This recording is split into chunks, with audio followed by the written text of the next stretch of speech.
इस वीडियो में हम लोग समझेंगे आयत के बारे में। जैसे कि हमने पिछले वीडियो में जो त्रिभुज से संबंधित जितने भी सूत्र था उन सभी को हम लोग वहाँ पे लगभग देख लिए थे।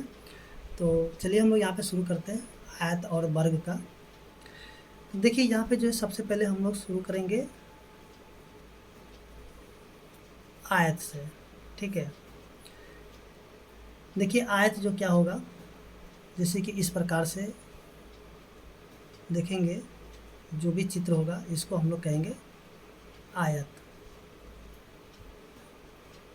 ठीक है, इसमें जो है देखिए यहाँ पे जो ये 90 डिग्री का कोण बनाएगा, यहाँ पे भी 90 डिग्री का कोण होगा, यहाँ भी होगा 90 डिग्री और यहाँ भी 90 डिग्री का कोण होगा, यानी कि सभी पे 90 डिग्री का कोण होगा। इसको हम लोग क्या बोलेंगे, भुजा, यानी कि ये जो क्या होगा भुजा होगा। जैसे कि आपको पीछे बताया गया था, इसको हम लोग कहते हैं भुजा। ठीक है, ये भी आपका भुजा हो जाएगा, ये भी भुजा होगा। तो इसमें क्या होता है कि ये जो सामने वाला जो भुजा होता है वो एक समान होता है, यानी कि ये भुजा जितना होगा उतना ही ये वाला भुजा हो जाएगा, और ये भुजा जितना होगा उतना ये सामने वाला भुजा होगा। ठीक है, और यहाँ पे जो चारों यहाँ पे कोण है, जब इसको हम लोग जोड़ते तो ये होता है 360 डिग्री का। तो देखिए यहाँ पे हम लोग इसका नाम लिख लेते हैं, जैसे कि ए बी सी डी। ठीक है, तो यहाँ पे हम लोग देखेंगे सबसे पहले भुजा। देखिए भुजा यहाँ पे कितने होगा, जैसे कि यहाँ पे देखेंगे, यहाँ से एक भुजा, ये दूसरा भुजा, यहाँ से तीसरा और यहाँ पे चौथा, यानी कि इसमें भुजा की संख्या कितना है, 4। अगर हमें यहाँ पे भुजा का नाम लिखना होगा तो हम लोग कैसे लिखेंगे, यहाँ से ए बी एक भुजा हो जाएगा, इसके बाद जो है बी सी एक ठो होगा भुजा, इसके बाद सी डी एक ठो भुजा हो जाएगा, उसके बाद यहाँ से डी ए एक ठो भुजा हो जाएगा। ठीक है, अब देखिए यहाँ पे जो है आसन भुजा, तो आसन भुजा क्या होगा, देखिए आसन भुजा यानी कि बगल वाला भुजा। जैसे कि यहाँ पे देखें ए बी का आसन कौन हो जाएगा, बी सी हो जाएगा और ए डी हो जाएगा, और बी सी का आसन कौन हो जाएगा, ए बी हो जाएगा, और यहाँ से सी डी या डी सी हो जाएगा। ठीक है, यहाँ पे सी डी हो जाएगा, यानी कि हम लोग यहाँ पे आसन भुजा को भी देख लेते हैं।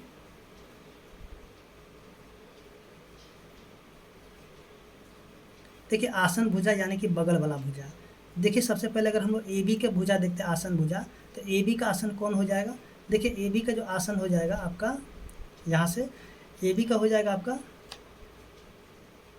बी सी और ए डी। ठीक है, ये होगा आसन भुजा। अगर हम लोग यहाँ पे बी सी का अगर आसन भुजा लिखते हैं, देखिए बी सी का क्या हो जाएगा, बी सी का होगा ए बी हो जाएगा और डी सी हो जाएगा, या सी डी या डी सी लिख सकते हैं। और डी सी का जो आसन भुजा होगा,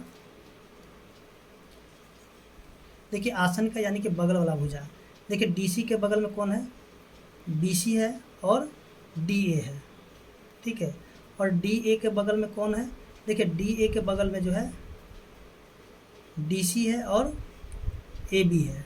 ठीक है, ये हो गया आसन भुजा। इसके बाद जो है इसके जो यानी कि सम्मुख भुजा,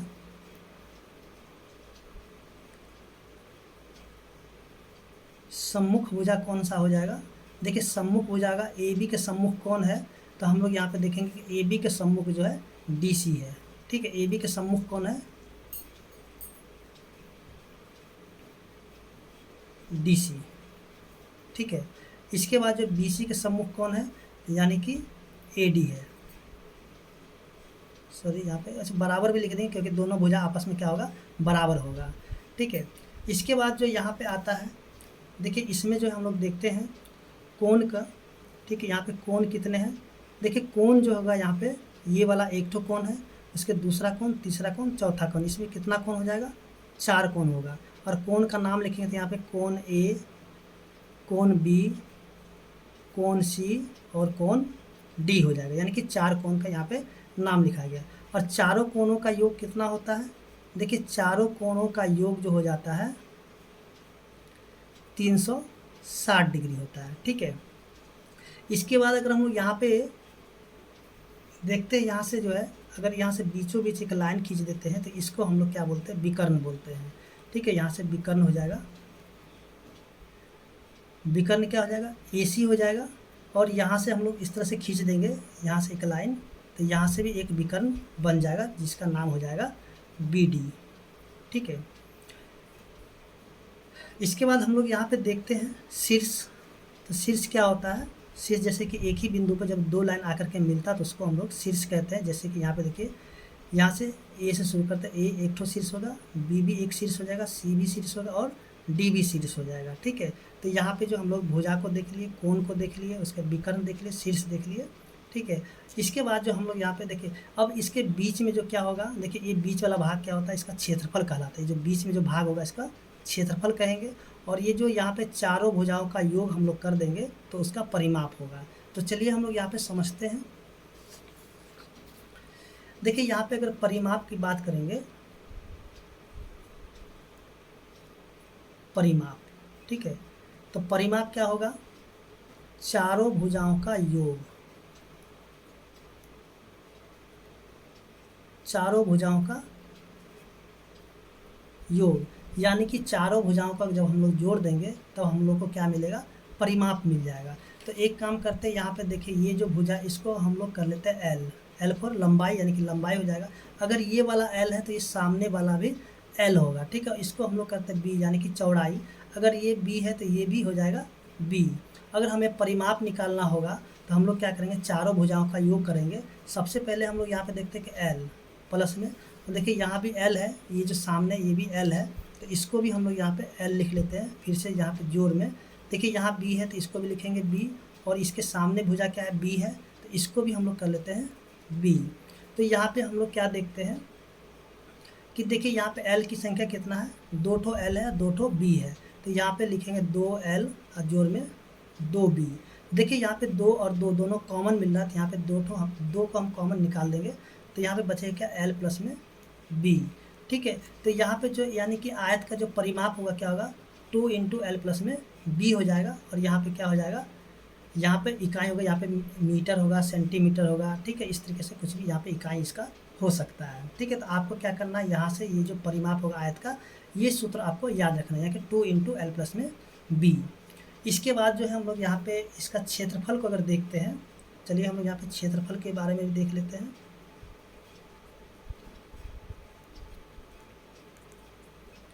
देखिए क्षेत्रफल अगर निकालना होगा, ठीक है, तो सबसे पहले हम लोग यहाँ पे एक आयत का चित्र बना लेते हैं।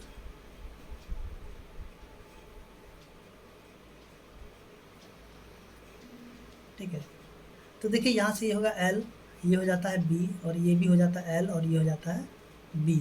और यहाँ से हम लोग क्या करते हैं, यहाँ से जो है इसको 2 भाग में बांट देते हैं। तो यहाँ पे 90 डिग्री बनता है, और यहाँ भी 90 डिग्री हो जाता है, यहाँ भी 90, यहाँ भी 90 होता है। ठीक है, तो यहाँ पे हम लोग देखते हैं कि देखिए त्रिभुज कितना, एक त्रिभुज और ये दूसरा त्रिभुज। यहाँ पे त्रिभुज यानी कि समकोण त्रिभुज बन रहा है, और यहाँ भी समकोण त्रिभुज बन रहा है। तो इसका क्षेत्रफल निकालने के लिए हम लोग क्या करेंगे? यहाँ पे निकालेंगे। चलिए यहाँ पे त्रिभुज 1 कर देते हैं, यहाँ पे कर देते हैं 2। ठीक है, तो यहाँ पे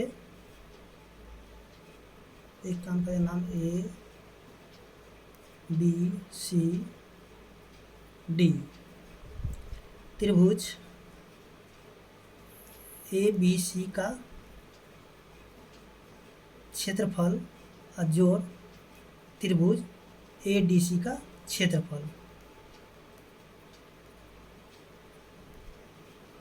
देखिए जैसे कि हम लोग त्रिभुज का क्षेत्रफल हम लोग क्या देखे थे, यानी समकोण त्रिभुज में 1/2 गुना में आधार गुना में ऊंचाई, और जोड़ में यहाँ भी क्या हो जाएगा? 1/2 गुना में आधार गुना में ऊंचाई। तो देखिए यहाँ से जो है यानी कि 2 त्रिभुज अलग अलग, तो यहाँ पे फॉर्मूला यानी कि एक ही जैसा लिखा गया है। तो देखिए यहाँ से जो है ना, इसमें अगर हम लोग देखते हैं ए बी सी में, तो यहाँ पे क्या हो जाएगा? 1/2 गुना में आधार की जगह लिखेंगे एल, और गुना में ऊंचाई की जगह क्या हो जाएगा? बी। फिर से जोड़ 1/2 गुना में, इसका देखिए आधार क्या हो जाएगा? एल हो जाएगा। ठीक है, और ऊंचाई क्या हो जाएगा? यहाँ से बी हो जाएगा। तो देखिए यहाँ से जो है, यहाँ पे हम लोग क्या देखेंगे कि 1/2 दोनों में कॉमन है, तो लिखेंगे 1/2 गुना में। और यहाँ पे देखिए ये जो है, यानी कि सीधे सीधे हम लोग यहाँ पे इसको लिख सकते हैं कि एल कितना है? एल यहाँ पे 1 और यहाँ पे 1, कितना होगा? 2 एल हो जाएगा। अब गुना में बी, यहाँ पे 1 ठो, यहाँ पे 1 ठो बी है, तो यानी कि 2 ठो बी हो जाएगा। ठीक है, सॉरी यहाँ पे एक चीज़, सॉरी यहाँ पे थोड़ा सा ये मिस्टेक हो रहा है, यहाँ पे जोड़ हो जाएगा, ठीक, जोड़ नहीं, यहाँ पे थोड़ा सा मिस्टेक हो रहा है।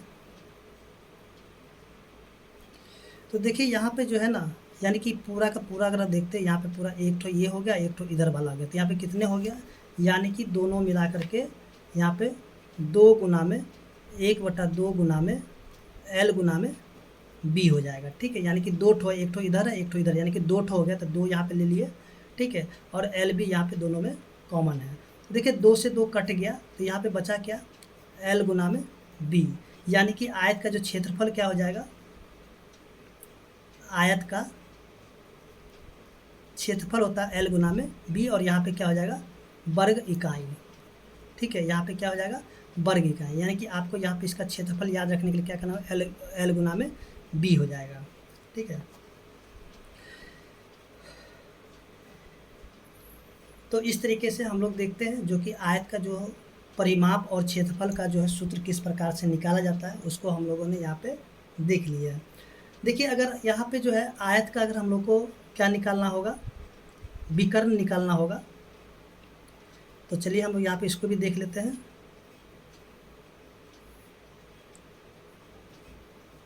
देखिए जैसे यहाँ पे ये वाला विकर्ण हो गया, ठीक है, तो यहाँ पे 90 डिग्री का कोण बना दिया, ये हो गया आपका एल और ये हो गया बी, और यहाँ से इसको हाइपोटेनस यानी कि कर्ण हो जाता है ये, चलिए इसका सॉरी विकर्ण है, तो विकर्ण हम लोग यहाँ पे लिख लेते हैं। तो जब हमें यहाँ पे विकर्ण निकालना होगा, तब यहाँ पे हम लोग क्या करेंगे, पाइथागोरस का सूत्र का प्रयोग करेंगे। पाइथागोरस सूत्र क्या होगा, तो विकर्ण निकालने के लिए यहाँ से लिखेंगे एल का स्क्वायर जोड़ में बी का स्क्वायर, ठीक है, यानी कि एल का स्क्वायर जोड़ देंगे बी का स्क्वायर, तो यहाँ पे जो विकर्ण हम लोगों को मिल जाएगा। इसके बाद जो है अगला जो है हम लोग देखते हैं वर्ग से संबंधित जो क्षेत्रफल और परिमाप कैसे निकाला जाता है, उसको हम लोग समझ लेते हैं। तो देखिए यहाँ से जो वर्ग,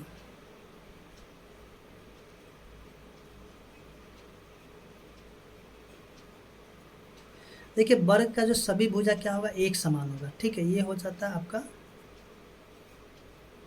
वर्ग। तो वर्ग में हम लोग क्या देखेंगे कि ये भुजा जितना होगा उतना ये भुजा होगा, ये भी होगा और ये भी होगा, यानी कि सभी भुजा एक जैसा ही होगा, और ये बीच वाले भाग को हम लोग कहेंगे क्षेत्रफल। जैसे कि देखिए इसके भुजा को हम लोग मान लेते हैं ए, ठीक है, इसका भुजा क्या हो जाएगा, ए हो जाएगा, तो ये भी ए होगा, और यहाँ से ये भी ए हो जाएगा, और ये भी ए हो जाएगा, ठीक है। और देखिए यहाँ पे जो है जैसे कि हम लोग जो देखे थे इसमें, यानी कि यहाँ पे जो है भुजा इसमें भी 4 होगा, आसन भुजा इसमें भी इसी प्रकार से होगा जैसे कि हम लोगों ने यहाँ पे निकाला था, जैसे कि यहाँ से ए बी सी डी, तो यहाँ पे आसन भुजा बिल्कुल ऐसे ही निकलेगा, सम्मुख भुजा इसी तरह से निकलेगा, लेकिन यहाँ पे सम्मुख भुजा क्या होगा, सभी के सभी बराबर होगा, ठीक है, ए बी जितना होगा उतना बी सी होगा, सी डी भी उतना ही होगा, और डी ए भी उतना ही होगा, ठीक है, क्योंकि सभी भुजा एक समान है। और कोण की बात करेंगे तो यहाँ भी कोण 4 होगा, और कोण का नाम भी हम लोग ऐसे ही लिखेंगे, और चारों कोणों का योग भी 360 डिग्री होता है। विकर्ण भी यहाँ पे ए सी बी डी ही होगा, और शीर्ष यहाँ पे ए बी सी डी उसी प्रकार से निकलेगा, यानी कि सभी कुछ एक ही जैसा होता है, सिर्फ इसमें जो है लंबाई और चौड़ाई थोड़ा सा अलग होता है, ठीक है, यानी कि यहाँ पे लंबाई और चौड़ाई नहीं है, यहाँ पे सभी भुजा एक जैसा होगा, ठीक है। तो देखिए यहाँ से हम लोग शुरू करते हैं परिमाप से। देखिए परिमाप क्या होगा, चारों भुजाओं का योग, चारों भुजाओं का योग, ठीक है। तो चारों भुजाओं का योग देखिए, जैसे कि भुजा हम लोग क्या देखेंगे, ए प्लस में ए प्लस में ए प्लस में ए, ठीक है, और ए का मान क्या, ए बराबर क्या हो जाएगा, भुजा हो जाएगा। तो देखिए यहाँ पे कितने ए है, तो यहाँ पे 4 ए है, तो यहाँ पे लिखेंगे 4 ए, यानी कि इसका जो वर्ग का परिमाप क्या हो जाएगा, 4 ए हो जाएगा, ठीक है। इसके बाद जो है इसका क्षेत्रफल अगर हम लोग निकालेंगे, तो क्षेत्रफल भी उसी प्रकार से निकाल सकते हैं, जैसे कि यहाँ पे लिखेंगे क्षेत्रफल। क्षेत्रफल कैसे निकलेगा, तो यहाँ से भी इसे हम लोग यहाँ पे एक लाइन खींच देते हैं, ठीक है, यहाँ पे भी ये समकोण डिग्री समकोण कोण बन जाएगा, और यहाँ से भी एक समकोण बन जाएगा, ठीक है, समकोण त्रिभुज, इधर भी समकोण त्रिभुज हो जाएगा। तो यहाँ से नाम देंगे त्रिभुज ए बी सी का क्षेत्रफल, और जोड़ में त्रिभुज ए डी सी का क्षेत्रफल, तो यहाँ भी क्या करेंगे 1/2 गुना में, अब यहाँ पे आधार गुना में ऊंचाई जोड़ 1/2 गुना में आधार गुना में ऊंचाई। तो यहाँ पे देखिए ये दोनों एक ही जैसा है, तो यहाँ पे लिख सकते 2 गुना में 1/2 गुना में, अच्छा आधार गुना में ऊंचाई, तो आधार का मान भी a है और ऊंचाई का मान भी a है। देखिए 2 से 2 कट गया और यहाँ पे गुना करेंगे a को a से, तो क्या हो जाएगा a का स्क्वायर, यानी कि वर्ग का जो परिमाप क्या हो जाएगा a स्क्वायर, या फिर a को हम लोग जैसे कि बोले थे कि भुजा होगा, तो यहाँ पे भुजा गुना में भुजा भी लिख सकते हैं। ठीक है, तो इस तरीके से जो है यहाँ पे वर्ग का परिमाप हम लोग निकाल सकते हैं। देखिए यहाँ पे जो है जैसे आपको यहाँ पे बताया गया था, यहाँ पे आप इस तरीके से इसको निकाल के देख सकते हैं। ठीक है, क्योंकि यहाँ पे सिर्फ इसका लंबाई और चौड़ाई थोड़ा सा अलग होगा, बाकी सब कुछ इसी प्रकार से निकलेगा। आसन भुजा, भुजा, सम्मुख भुजा, ठीक है, सब एक ही प्रकार से निकल जाता है। अब देखिए यहाँ पे जो है अगर विकर्ण निकालना होगा तो विकर्ण निकालने की भी उसी प्रकार से निकाल सकते हैं। ठीक है, विकर्ण कैसे निकलेगा, तो विकर्ण यहाँ से, यानी कि यहाँ पे हम लोग क्या करेंगे, देखिए यहाँ से जो है लिख सकते हैं इसको रूट के अंदर में AB स्क्वायर है जोड़ में BC का स्क्वायर, तो AB का स्क्वायर यानी कि A का स्क्वायर, AB का मान क्या है A है, यहाँ से देखिए यहाँ पे जो है A है और यहाँ भी A है, यानी कि A का स्क्वायर जोड़ में A का स्क्वायर। तो यहाँ पे कितना A है, 1 ठो और 2 ठो, यानी कि 2A का स्क्वायर। तो यहाँ पे देखिए A स्क्वायर यहाँ पे है, यानी कि 2 ठो A स्क्वायर, तो यहाँ से क्या करेंगे √2 अंदर में रहेगा और A यहाँ से बाहर निकाल देंगे, यानी कि विकर्ण क्या निकलेगा, √2A हो जाएगा।